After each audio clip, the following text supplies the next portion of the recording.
Hello everyone, welcome to studies with Joy. आपका स्वागत है हमारे चैनल पे। और आज का हमारा टॉपिक है ninth standard science part 2 biology, chapter number 17, introduction to biotechnology का पार्ट 1। ये वीडियो है। This chapter is very interesting and very informative also, and it is little bit hard to understand, so watch this video fully. We are going to understand this chapter easily, and in this video we will complete some part of this chapter and we will continue in next video. So let's get going. If you are new on my channel, then please subscribe my channel and also like this video. So let's start.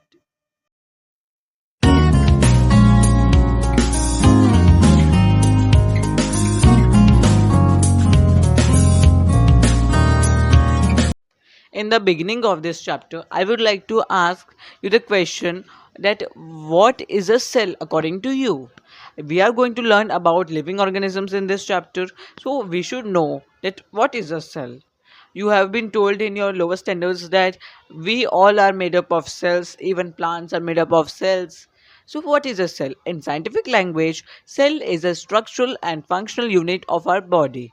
Now, what we mean by structural unit means it gives the shape to our body, and functional unit means it does the functions of our body. So, this is a cell. Now, what happens when some cells come together, a group of cells come together, it forms a tissue. Now, tissue means not a tissue paper that you use in your home. We are talking about a group of cells which come together. Call them scientifically as a tissue, and they perform many functions in our body. Now, we will learn about it only. In the case of amoeba, like unicellular organisms, all functions are performed by organelles of that single cell. So, amoeba is a unicellular organism that we all know. So, in that, there is only one cell, and the organelles of that cell only perform the function of the whole body. However, most of the organisms are multicellular, but most of the organisms are multicellular. Means multicellular organisms are more as compared to the unicellular organisms. So the question arises: how are the various processes brought in multicellular organisms' body? How in their body it is done? We will learn about it now. Groups of cells come together so to as to perform the various functions of the body. So groups of cells come together and they form a tissue, and these tissue perform the various functions of the multicellular organism's body. Let's learn more about it, but let's clear what is a tissue. Similar, are you familiar with the sequence letters? Some letters come together, then they make a words. Words come together and they form a sentence. Then sentence come together and they form big lessons. And lessons come together and form a full textbook. This is all we know. This is the sequence from small to big, ascending to descending. So in that way only, I will tell you a sequence that similarly organization of the body of organisms follow a definite hierarchy. You have already studied cells and cell organelles in that hierarchy. So there is also a sequence in our body. A cell, first sequence is cell. Some cells to come together and then form a tissue. Tissues come together and form a organ.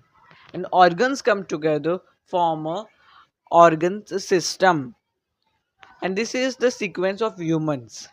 So you should always remember that tissues come together and form what? Organs that are in our body, like liver. A group of cells having the same origin, same structure, and same function is called tissue. So, what is a tissue? It is a group of cells which have three things same. What is the three things? They have same origin, same structure, and same function. Millions of cells are present in the body of multicellular organisms.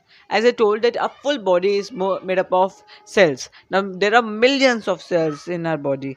For example, we can perform movements due to contraction, relaxation of muscles. Contraction and relaxation, you know that contract to come close and to relax to go away. Our heart contracts and relax, contracts and relax. Conducting tissues on plants transport water and food to all its parts. Conducting tissues in plants means for xylem and phloem. They supply the water and also food to all parts of the plants. We have learned about this in life processes in living organisms. All functions of the body occur with full efficiency due to the specific organization of cells and their division of work. All functions of the body are done with efficiency and due to specific organization of cells and their division of work. तो हर एक cell को अलग अलग काम दिया जाता है, तो काम डिविजन्स को डिवीजन किया जाता है काम का। जैसे कि मैं देख लूँ कि हमारे ऑर्गन्स काम आपस में बांट लेते हैं। देखो स्मॉल इंटेस्टाइन का काम अलग, लार्ज इंटेस्टाइन ये काम करेगी, ऐसे दैट इज डिवीजन। अब ये जो टिश्यू है इनके भी कुछ टाइप्स होते हैं। There are two types, mainly two types of tissue. First is simple tissue and second is complex tissue. अब ये आपको simple sentence complex sentence English में आता होगा। जैसे कि सिंपल सेंटेंस सिंपल होता है, कॉम्प्लेक्स थोड़ा सा बहुत ही अलग होता है थोड़ा सा। तो वैसे ही यहाँ पर भी वैसे ही कुछ है सिमिलर। अब हम लोग इनके बारे में कुछ पढ़ते हैं। Simple tissue. Simple tissues are made up of only one type of cells. अब सिंपल टिश्यूज में क्या होता है, जो जितने भी सेल है, एक ग्रुप है ना सेल का, जो तभी एक टिश्यू फॉर्म होता है, तो जितने भी उस ग्रुप में सेल्स है वो सभी एक टाइप के ही है। But what in complex tissue? Complex tissues are made up of more than one type of cells. अब कॉम्प्लेक्स टिश्यू में एक टिश्यू है जिनमें जितने भी सेल्स है वो सब एक टाइप के नहीं है, अलग अलग है, तो फिर वो हो जाता है कॉम्प्लेक्स टिश्यू, क्योंकि अलग अलग है ना, सब कुछ अलग अलग चीज़ों का मिक्सचर बन के कॉम्प्लेक्स होता है। एग्जाम्पल देखते हैं। सिंपल टिश्यू का एग्जाम्पल है epithelial tissue of animals, meristematic tissue of plants. तो यहाँ पर एनिमल टिश्यूज अलग होते हैं और प्लांट टिश्यू अलग होते हैं, हम दोनों ही पढ़ने वाले इस चैप्टर में। और कॉम्प्लेक्स टिश्यू के एग्जाम्पल है blood of animals, xylem and phloem of plants. Okay, so remember this, distinguish between simple tissue and complex tissue. अब थोड़ा आगे बढ़ते हैं हम लोग। अब हम बात करेंगे एनिमल टिश्यू के बारे में। अब आप बोलोगे कि ये टिश्यूज तो सिर्फ दो टाइप के होते हैं, सिंपल टिश्यू और complex tissue, but there are, ये तो बेसिस था कि वो उनके अंदर सेल्स कैसे हैं। लेकिन यहाँ पर हम लोग लिविंग ऑर्गेनिजम्स के बेसिस पे भी टिश्यूज़ को क्लासिफाई करते हैं कि एनिमल है तो उनके एनिमल टिश्यू, प्लांट है तो प्लांट टिश्यू। तो अभी हम लोग पहले पढ़ेंगे एनिमल टिश्यू के बारे में। You can see some tissues का एक डायग्राम में मैंने कुछ टिश्यूज़ दिखाया आपको। वो पहला है मस्कुलर टिश्यू, दूसरा है कनेक्टिव टिश्यू, तीसरा है नर्वस टिश्यू आप देख सकते हैं, और चौथा है epithelial tissue. These four are the types of animal tissue, और इन्हीं के बारे में हम लोग आगे पढ़ने वाले हैं। चलिए पहले थोड़ा एनिमल टिश्यू के बारे में पढ़ते हैं। In the body of animal different organs come together to perform a specific function. एक फंक्शन परफॉर्म करने के लिए बहुत सारे ऑर्गन्स एक साथ काम करते हैं। जैसे कि हमारा डाइजेशन, डाइजेशन एक फंक्शन है जिसे परफॉर्म करने के लिए पूरा डाइजेस्टिव सिस्टम काम करता है साथ में। Organs like the lungs and trachea, with the help of the contraction and relaxation of some muscles, bring about the function of respiration. तो trachea, lungs ये contraction और relaxation की मदद से respiration का process करते हैं। Different tissues perform different functions in the organs. अलग अलग tissues अलग अलग functions perform करते हैं हमारे पूरे body में। Accordingly, tissues are classified into different types. अब यहाँ पर एनिमल टिश्यू के कुछ टाइप्स दिए हैं। There are four main types of animal tissues, namely epithelial tissue, connective tissue, muscular tissue and nervous tissue. These are the four types of animal tissues. Now let's learn the first type of animal tissue about epithelial tissue. What is this epithelial tissue? Protective coverings in the animal body are called epithelial tissues. Protective coverings मतलब हमारी outer skin जो कि हमें अंदर ही घाव से बचाने के लिए होती है। वो हमें ऐसा भी बाहर की जो भी चीज़ें आती है वो इस पे स्टिक होती है पहले आउटर स्किन पे। सो वही उसे हम बोलते हैं epithelial tissue. Cells in this tissue are closely packed and form continuous layers. They are very much packed, एक दूसरे से नज़दीक होते हैं, और वो से इस टिश्यू के अंदर जो सेल्स होते हैं एकदम एक साथ होते हैं, एकदम एक दूसरे को चिपके हुए, और वो कंटिन्यूस लेयर्स फॉर्म करते हैं, एक के ऊपर एक के ऊपर एक। Any material that enters the body first encounters epithelial tissue। तो मैंने बोला ना, जो भी मटेरियल हमारी बॉडी को एंटर करता है वो सबसे पहले हमारी स्किन के आउटर लेयर से एनकाउंटर करता है, जिसे हम बोलते हैं एपिथेलियल टिश्यू, क्योंकि हमारी जो स्किन की आउटर लेयर है वो एपिथेलियल टिश्यू से बनी हुई है। Cells of epithelial tissue are separated from the cells of other underlying tissues by a fibrous membrane.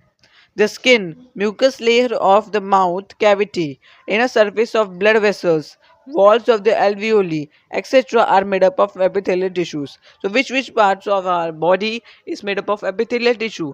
The skin, that I told now, that is, the skin is fully made up of epithelial tissues. The mucous layer of the mouth cavity, and the inner surface of blood vessels is also made up of epithelial tissues. Walls of the alveoli, we all know what is alveoli, they are present in the lungs, are made up of epithelial tissues. Now, these epithelial tissues are also of many types.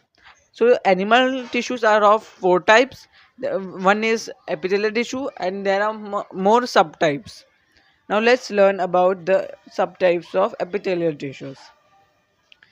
First one is squamous epithelium. The first type of epithelial tissue is squamous epithelium. The look of the squamous epithelium I have given in the side. You can see how it looks. Location of this epithelium, where it is located: inner surface of mouth, esophagus, blood vessels, alveoli. So ये squamous epithelium located है हमारे inner surface of mouth में, oesophagus में भी है, और blood vessels है उनमें भी होता है स्क्वामस एपिथेलियम, और एल्वियोली में भी होता है। इसका स्ट्रक्चर कैसा है? It is thin, small, flat cells form semi permeable membrane. Now what you mean by semi permeable membrane? Semi permeable membrane होता है जिनके एक्चुअली परमिएबल मेम्ब्रेन होता है, जिसमें से कोई भी आ या जा नहीं सकता उसकी परमिशन के बिना। तो कोई भी आउटर सब्सटेंस एंटर नहीं कर सके सेल्स के अंदर, इसलिए परमेबल मेम्ब्रेन्स होती है। लेकिन सेमी परमेबल मेम्ब्रेन्स में ऐसा क्या होता है, कुछ चीज़ें ऐसी, कुछ मॉलिक्यूल्स होते हैं जो आ जाते हैं अंदर, that's why it is semi permeable. तो इसका स्ट्रक्चर है, इसमें एक सेमी परमेबल मेम्ब्रेन है, it is very much thin, बहुत पतला है और छोटा स्मॉल है, and it has flat sales, बड़े बड़े। It's what is the function of squamous epithelium? It is selective transport of substances. So it transports the substances in our body. Second type of epithelial tissue is stratified epithelium. नाम बड़े आपको भयानक लगते होंगे, but if you have practice you can learn and keep them. It is no problem. You can see the diagrammatic appearance of stratified epithelium. Though, where is the location of this stratified epithelium? It is outer layer of skin. तो हमारी जो skin है वो वहाँ पर है stratified epithelium. हमें अभी तक इतना पता था कि एपिथेलियल टिश्यूज से हमारी स्किन बनी है, लेकिन उनमें से कौन से टाइप की? That is stratified epithelium has made our skin, जो आउटर लेयर। स्ट्रक्चर क्या है? Many layers of cells. So there are many layers of cells और ऐसे ही फॉर्म होते हैं स्ट्रेटिफाइड एपिथेलियम टिश्यू। फंक्शन है prevention of wearing of organs, protection of organs. तो उसे ऑर्गन्स को प्रोटेक्ट करना है, उन पे कोई भी बाहरी सब्सटेंस को आने अटैक नहीं करने देना है, और बाकी सब चीज़ों से प्रोटेक्ट करके रखना है। Third type of epithelial tissue is glandular epithelium. अब इसका डायग्रामेटिक अपीयरेंस आप देख ही पा रहे होंगे कितना थोड़ा सा अलग है। अब लोकेशन इसका क्या है? Inner layer of skin. अब ये स्किन की इनर लेयर है। स्ट्रेटिफाइड एपिथेलियम आउटर लेयर था। Structure of the glandular epithelium, sales contain vesicles packed with secretary material. तो जो सेक्रेटरी मटेरियल है उसमें, उसके अंदर वेसिकल्स होते हैं, वेसिकल्स के अंदर सेक्रेटरी मटेरियल रखे हैं, और वैसे सेल्स के अंदर वो वेसिकल्स रखे हैं। इसका फंक्शन क्या है ग्लैंडुलर एपिथेलियम का? Secretion of sweat, oil, mucus etcetera. तो ग्लैंडुलर एपिथेलियम हमारे बॉडी में से स्वेट, पसीना निकालती है, जो भी एक्सक्रीटरी सब्सटेंस है वो पसीना की फॉर्म में निकाला जाता है। म्यूकस, नाक से निकलने वाले लिक्विड को म्यूकस बोला जाता है। तो ग्लैंडुलर एपिथेलियम इसमें हमें मदद करता है, वो इनर लेयर से हमें स्वेट निकाल के देता है। और भी 3 टाइप के है epithelial tissues, let's see them. Fourth type of epithelial tissue is columnar epithelium. उसका आपको वो डायग्रामेटिक अपीयरेंस दिख ही रहा होगा। उसकी लोकेशन है inner surface that is mucosa of intestine alimentary canal. तो ये वाला कॉलमनार एपिथेलियम हमारे एलिमेंट्री कैनल में है। उसका स्ट्रक्चर है कॉलम लाइक टॉल सेल्स। तो दे आर वेरी टॉल, आप देख ही सकते होंगे डायग्रामेटिक अपीयरेंस में कि बहुत लंबे लंबे होते हैं, इसलिए उससे बोला जाता है कॉलम लाइक, इसलिए उनके नाम में भी है columnar. Upper free surface bears folds made up of these cells at places of absorption। so ये फोल्ड इनके फोल्ड्स है एब्जॉर्प्शन की जगह पे, ताकि एब्जॉर्ब कर सके ये। फंक्शन क्या है इनका? Function is excretion of digestive juice, absorption of nutrients. So ये डाइजेस्टिव जो जूस होता है वो उसे सेक्रीट करते हैं और ट्रांसपोर्ट करते हैं, न्यूट्रिएंट्स को ऑब्जॉर्ब करते हैं खाने में से। Fifth type of epithelial tissue is ciliated epithelium. This is again a different one. Here the location of ciliated epithelium is inner surface of respiratory tract. So ये आता है हमारे respiratory tract के inner surface में होता है। इसका structure है कि upper free surface of cells bears minute hair like processes. तो इसमें थोड़े से हेयर लाइक स्ट्रक्चर्स होते हैं। और इसका फंक्शन है, function of ciliated epithelium is to push mucus and air forward to keep the air passage free. तो म्यूकस यानी कि जो भी लिक्विड है, जो आप बोल सकते हो ना लिक्विड निकलता है व्हेन समवन गेट्स कोल्ड, वो सब बाहर निकालना, दैट इज ऑल वेस्ट, और एयर को भी पुश करता है आगे। फिर next sixth one type of epithelial tissue is cuboidal epithelium. अब नाम से ही लगता है कि ये क्यूबॉइड टाइप के होंगे। इनका लोकेशन है tubules of kidney, nephron, salivary gland. So ये क्यूबोडियल एपिथेलियम नेफ्रॉन्स में होते हैं, नेफ्रॉन की जो ट्यूब्स होती हैं उनमें होते हैं। और आपको ये याद रखना है कि नेफ्रॉन की ट्यूब्स में कौन से टिश्यूज होते हैं, ये क्वेश्चन आ सकता है आपको। That is cuboidal epithelium. और वो सेलिवरी ग्लैंड में भी क्यूबोडियल एपिथेलियम्स होते हैं। इनका स्ट्रक्चर है सेल्स आर क्यूबोडियल। अभी देख सकते हो इसका जो डायग्रामेटिक अपीयरेंस है उसमें दिख रहा है कि वो क्यूबोडियल है। फंक्शन है इनका कि reabsorption of useful materials from urine, secretion of saliva. तो ये सलाइवा को बनाते हैं और रीअब्जॉर्ब करते हैं, मटेरियल्स को रीअब्जॉर्ब कर लेते हैं यूरिन में से, जो भी हमारे यूजफुल है, बाकी का हार्मफुल हमारे बॉडी से निकल जाता है यूरिन के फॉर्म में। So these are the 6 types of epithelial tissues. Let's repeat the name of this.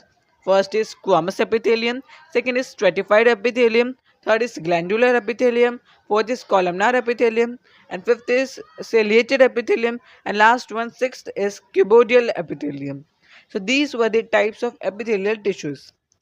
There are different types of remaining animal tissues also. Connective tissue, and there are subtypes of connective tissue. Then there is muscular tissue, then nervous tissue. These are the 4 animal types of animal tissues which in which we have studied the first one, that is epithelial tissue. The remaining we will study in next lecture, next part of this video.